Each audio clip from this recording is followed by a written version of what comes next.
Ярминке башланганга ярты сәгатьтә үтмәгәндер, Сөлейманов крестьян фермер хуҗалыгы алып килгән бәрәңге машинасы инде буш, халык капчыклап ала. Башкаларда килограммы 15 сумнан булса, биредә аны нибары 10 сумнан саттылар.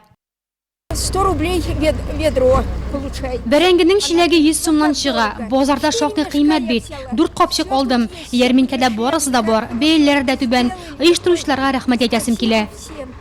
Ярминкәне район башлыгы Рауль Кузюров та карады.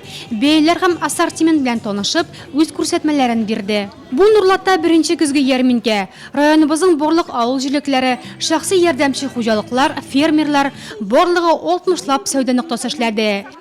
Балыкларны алып келдік Әлки районынан, Нурлатларны ут күршілері поддержайтерге алып келдік. 6 түрлі балык, сазан, шүкә, алабуга балыгы, кызыл канат, даже живой раклар алып келдік. Нурлатлар бик рәхмәтле, каржыра сұрап тұралар. Балык барда тире, барда эре. Кешернең килосы 25 сум, сарымсак 250, суан 15тән. Ярминкә рәтләре бай, иң мөһиме бәяләре түбән. Теләүчеләр бал, шикәр кымы, ярмалар, сөт продукциясе, кайнатмалар белән дә кышкы запас туплый алды.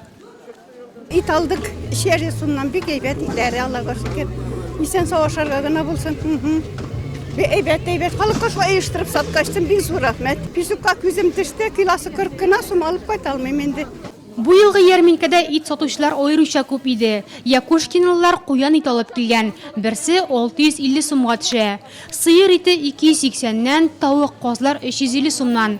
Соңгылары ярминкәдә аеруча күп иде. Бу аңлашыла да. Көз үрдәк казлар чыры. Ноля Гайнетдинова мәсәлән үзе үстергән кышкыртын сатарга Шламка авылыннан ук килгән.